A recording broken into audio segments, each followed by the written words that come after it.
Hey everybody, it's Philbert Finkel here, and I'd like to thank you for joining me in this audio presentation about artificial persons.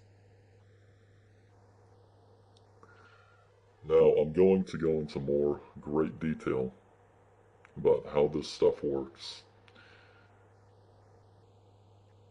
in other audio recordings and possibly some videos that I'll be putting out. But what you need to understand right now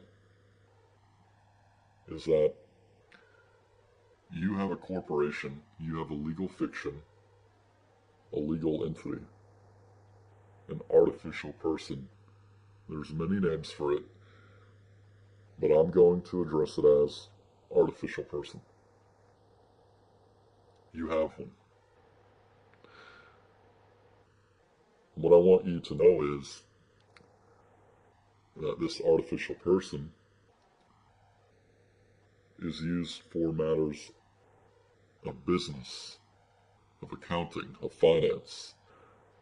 Anything involving money or having to do with business involves this creation. But first, how did we get this artificial creation? Well, here's the deal. At least here in the United States, Canada, the UK, but the years might not be accurate if you're in another country, but this relatively happened during the same time. In 1933, before 1933, we had something known as United States dollars. Okay? United States notes. And what has happened is since 1933, we abolished the gold standard. We made it illegal to use gold. And we used something now known as the Federal Reserve note.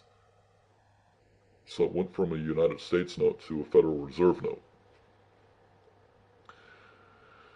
And what that means is a USN, a United States note, actually was redeemable for gold. You could redeem it and get your gold. It actually had a commodity. What happened is the money that we have today has no commodity. And the only thing that gives it value is confidence. That's right. Confidence. Meaning how much we believe it has in value is how much value that it has. And how much money is in circulation, which devaluates the value of money. So, knowing that, the United States went into bankruptcy. And just about every other country out there, except maybe very few that are on some island somewhere that's still trading gold and silver and real commodity. Our countries have gone into bankruptcy because bankruptcy, the definition, is not in these words, but if you can't repay a debt, if you can't repay something, then you're bankrupt. What's happened is we started taking money from the Federal Reserve banks. The United States Treasury, the United States, which is actually a corporation, just like your artificial person, but again, I'll get into that in just about a minute. They started, the Federal Reserve started to, which is another corporation, a private corporation, which is never audited, began printing Federal Reserve notes, which are backed by nothing. And this is even stated on the U.S. Treasury website. They're backed by nothing, just like the Canadian dollar or the euro. They're backed by nothing, but we use them. So the Fed prints out money for our countries to borrow. Right, they're lending that money out. And this was done for total control. In fact, in U.S. history alone, we've had a couple presidents fight off the Federal Reserve bankers, and they were assassinated. This was kept from the public. That information would never be released. They tried to fight it off because they knew how inherent this corruption is and what it would become, which it has become, and which is current. And what's happened is we've gone into bankruptcy because we can't pay this debt back. We can't pay this money back to the feds in the International Monetary Fund. Okay? I'm trying to keep this as simple as possible for you to understand. So what happened is they said, well, we can't pay this debt back because all the money that's being loaned out by the Federal Reserve and the IMF, since it has interest and money is created by taking out loans, that's the only way to repay this back. We got to constantly take out more and more money to repay debt. Is that we decided, okay, well, this is what we'll do. Since there's virtually no way to pay this back and now we're bankrupt, then we're going to have to use the people. We're going to have to use them as chattel. That's right, you are chattel.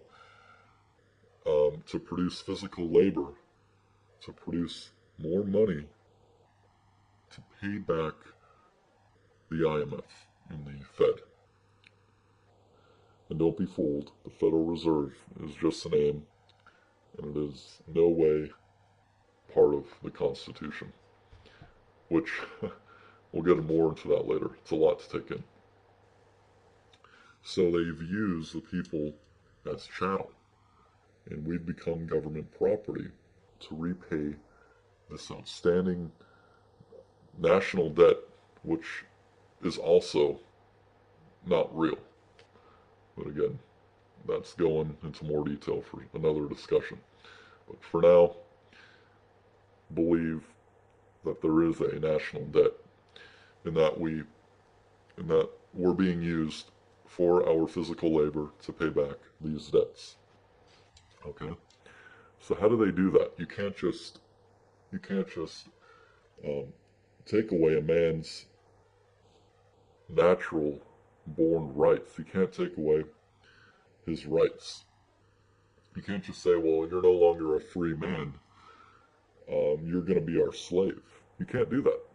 It would be illegal. And so what they did was, they thought, okay, well then what we'll do is we'll create a fictional entity and get people to contract with that entity through adhesion contracts and joinder, silent acceptance, and there's many dozens of different contracts, and we'll talk more about that later as well. So what they did was, well, we'll create these contracts.